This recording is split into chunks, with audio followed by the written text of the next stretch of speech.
दोस्तों crypto tax जिन लोगों ने यहाँ पे नहीं दिया था उन लोगों के पास में यहाँ पे धीरे धीरे जो है नोटिस आना यहाँ पे स्टार्ट हो चुका है। एक यूजर को यहाँ पे नोटिस आया है एंड इस नोटिस के अंदर हम लोग यहाँ पे समझने की कोशिश करेंगे किन किन लोगों को यहाँ पे जो नोटिस है वो यहाँ पे आ सकता है। थोड़ा सा आप लोग को यहाँ पे समझाने की कोशिश करेंगे एंड इस नोटिस के अंदर क्या यहाँ पे इन्होंने फॉलो करके जो नोटिस है वो यहाँ पे प्रोवाइड किया है जिसके ऊपर भी बात करेंगे। प्लस इस वीडियो की एंड तक आप लोग को दो वीडियो यहाँ पे देंगे तो 2026 के अंदर जो टैक्स सेक्शन के अंदर बदलाव है वो यहाँ पे क्या होने वाला है एंड आप लोग का जो प्राइवेसी है वो क्या यहाँ पे अभी के टाइम पे 2026 के बाद में यहाँ पे रहने वाला है या यहाँ पे पूरा का पूरा जो प्राइवेसी है वो यहाँ पे पूरा का पूरा जो है गवर्नमेंट के पास में जाने वाला है। तो चलिए वन बाय वन डिस्कशन करते हैं। तो सबसे पहले यहाँ पे जो क्रिप्टो टैक्स के ऊपर जो नोटिस यहाँ पे आया है वो बेसिकली क्या है यहाँ पे थोड़ा सा हम लोग समझने की कोशिश करते हैं। तो ये बेसिकली एक कम्युनिटी मेंबर की ये जो ट्वीट है जहाँ पे इन्होंने जो है इनके पास में जो नोटिस आया है उसके अंदर इन्होंने यहाँ पे बिल्कुल अच्छी तरह से यहाँ पे समझाया है। 1336 के अंदर जो इनकम टैक्स आर्ट है उसके अंदर यहाँ पे आया है। तो इनका जो इन्वेस्टमेंट था 1,68,714 रुपीज की यहाँ पे इन्वेस्टमेंट था एंड इनका जो यहाँ पे अगर आप लोग देखेंगे इन्होंने जो गेन किया है 2,08,064 रुपीज के आसपास। एंड ये जो ऑनलाइन एक्टिविटी है तो बेसिकली यहाँ पे क्या है इन्होंने जो है क्रिप्टो के अंदर यहाँ पे इन्वेस्टमेंट किया था डिजिटल एसेट के अंदर एंड इनका जो प्रॉफिट है वो भी यहाँ पे हुआ है। एंड इसका जो डाटा है वो कैसे इन्होंने यहाँ पे मतलब मैच किया है यहाँ पे अगर आप लोग देखेंगे सबसे पहला जो है प्यान है एंड यहाँ पे इन्होंने बताया है 2024 एंड 25 के अंदर इनकी जो इन्वेस्टमेंट था उसके अंदर जो प्रॉफिट था उसके ऊपर इन्होंने डिटेल्स यहाँ पे नहीं दिया था।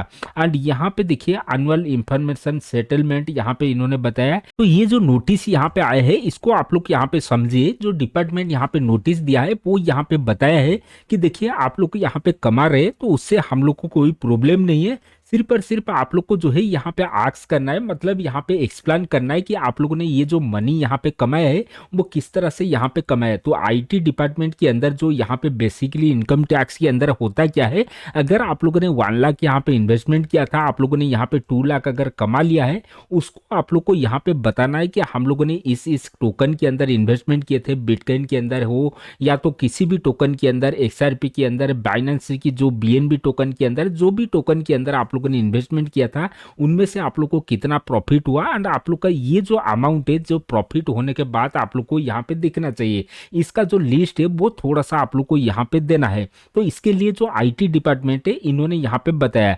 तो यहाँ पे बेसिकली अगर आप लोग देखेंगे ये जो क्रिप्टो डाटा है इन्होंने कैसे यहाँ पे मतलब यहाँ पे इंफॉर्मेशन को इन्होंने लिया है, तो ये बेसिकली यूज किया कि है इंडियन एक्सचेंज। तो बेसिकली हम लोग जब भी यहाँ पे कोई भी अकाउंट बनाते हैं इंडिया के अंदर यहाँ पे बनाना पड़ता है, क्योंकि सबसे पहले जो है हम लोग को यहाँ पे आईएनआर को डिपॉजिट करना पड़ता है। तो हम लोग क्या करते हैं इंडियन एक्सचेंज को यूज करते हैं जहाँ पे हमारा जो केवाईसी है वो यहाँ पे लिंक होता है। बैंक के अंदर भी हम लोग यहाँ पे जो ट्रांजेक्शन करते हैं वो अकाउंट यहाँ पे लिंक होता है।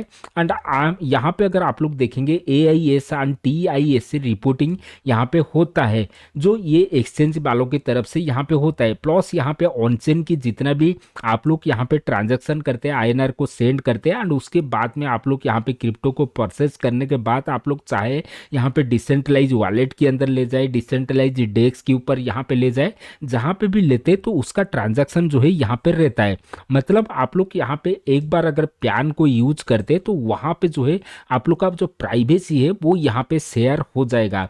जो आईटीआर फाइल है उन्होंने यहाँ पे नहीं किया था, तो इनके अभी के टाइम पे जो अपडेट था जो लास्ट वीडियो के अंदर बताया था कि जो आईटी सेक्शन के अंदर जो लोग यहाँ पे काम करने वाले उनको जो है यहाँ पे पूरा का पूरा एक्सेस यहाँ पे मिलने वाला है। आप लोग का बैंक की हो, एक्सचेंज की हो, प्लस आप लोग का वॉलेट की भी यहाँ पे एक्सेस इनको शायद मिलने वाला है, ऐसा ही इन लोगों का बोलना है। तो इससे जो डेंजरस बात है वो यहाँ पे क्या है, तो बहुत सारे लोगों की ये सोच है कि हम लोग जो ट्रांजैक्शन यहाँ पे करते तो उसके अंदर जो विड्रो है वो हम लोग यहाँ पे बैंक के अंदर नहीं लेंगे, प्लस हम लोग यहाँ पे डेक्स को यूज करेंगे, फॉरेन एक्सचेंज को यूज करेंगे। तो जिसकी वजह से यहाँ पे जो गवर्नमेंट है वो यहाँ पे हमारा जो वॉलेट है उसको यहाँ पे ट्रैक नहीं कर सकता है। एंड जिसकी वजह से ये एक एक्ट जो है अप्रैल मंथ के अंदर यहाँ पे स्टार्ट होने वाला है, जिसके अंदर हम लोगों ने यहाँ पे बताया था।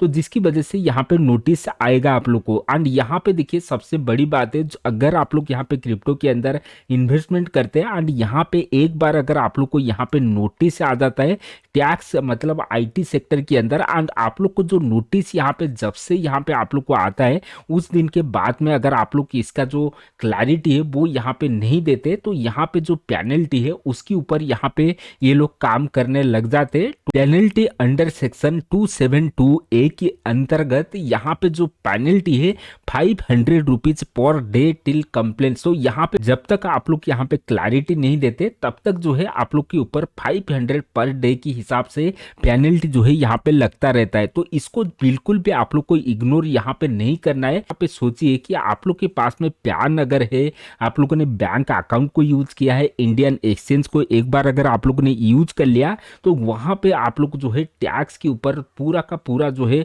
आप लोग को डिटेल्स यहाँ पे भरना पड़ेगा, नहीं तो आप लोग यहाँ पे अभी से जो है धीरे धीरे आप लोग फंस जाओगे। अभी भी अगर आप लोग यहाँ पे टैक्स फाइल नहीं किए हैं तो अभी के टाइम पे इस रूल को आप लोग को फॉलो करना पड़ेगा। आईटी सेक्शन के अंदर अभी के टाइम पे जो पावर गवर्नमेंट इनको दिया है वो यहाँ पे पूरा का पूरा आप लोग का ईमेल हो गया एंड आप लोग का जो बैंक सेक्टर हो गया, पैन कार्ड हो गया, आधार कार्ड हो गया, एंड यहाँ पे बेसिकली क्या है सारा का सारा चीज जो है हमारा पैन के साथ में लिंक रहता है। पैन को हम लोग जहाँ पे भी हम लोग एक बार रजिस्टर करते तो वहाँ पे जो गवर्नमेंट को पूरा का पूरा मतलब पूरा का पूरा डिटेल्स यहाँ पे मिल जाता है। तो टाइम पे ये नोटिस आना यहाँ पे स्टार्ट हो चुका है। दोस्तों अभी के टाइम पे टैक्स सेक्शन के अंदर क्या कुछ बदलाव हो रहा है जिसके अंदर हम लोग दो वीडियो आप लोग को यहाँ पे दिखाने वाले। यहाँ पे इस वीडियो के अंदर बताया गया है कि आप लोग को जो है यहाँ पे 2026 के अंदर कितना टैक्स यहाँ पे देना है एंड बिल्कुल ध्यान में रखना है। अगर ऐसा आप लोग करते तो आप लोग को यहाँ पे टैक्स देना है। एंड अभी की 2026 के बाद में आप लोग के पास में यहाँ पे जो प्राइवेसी है वो यहाँ पे रहेगा या नहीं रहेगा, ये दोनों वीडियो आप लोग को यहाँ पे देखिए। ये वीडियो देखने के बाद आप लोग को क्या लगता है मेक श्योर कमेंट बॉक्स के अंदर मेंशन कीजिए।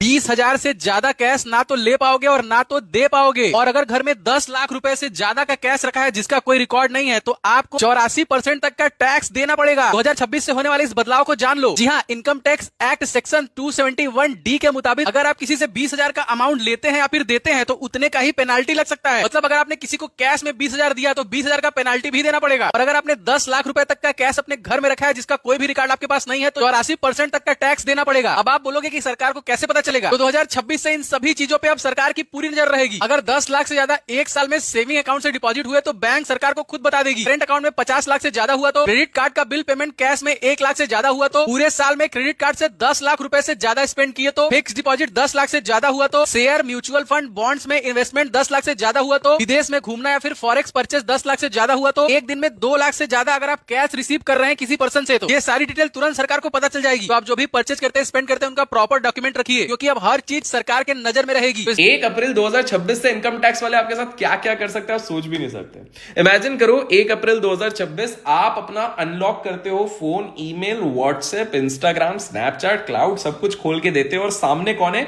Income tax officer. ऑफिशियली वो आपको बोलेंगे सर देखिए रूटीन स्नूपिंग नहीं है, ये सिर्फ एक ऑथराइज्ड केस है जिसके चक्कर में आपकी जांच पड़ताल हो रही है। पर एक सवाल सोचो, जब डिजिटल गेट खुल गया तो बाउंड्री कौन सेट करेगा? एक टैक्स रेट होगी, रीजन आपको बताया जाएगा अंडर रिपोर्टेड इनकम।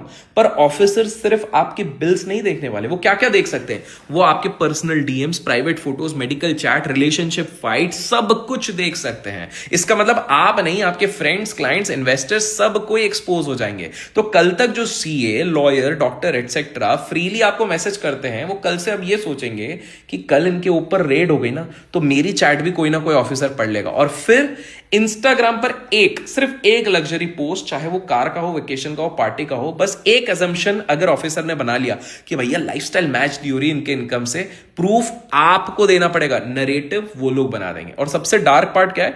डेटा एक बार कॉपी हो गया तो लीक भी तो हो सकता है। Photos, opinions, political view, use, एक leak is equal to life time का डैमेज हो जाएगा। लॉ कहता है privacy is a fundamental right, पर पावर कहता है रीजन टू बिलीव है भाई साहब। 2026 का सवाल टैक्स नहीं है, सवाल यह है कि जब स्टेट आपकी डिजिटल लाइफ खोल सकता है तो आपके बीच में प्राइवेट क्या बचा है।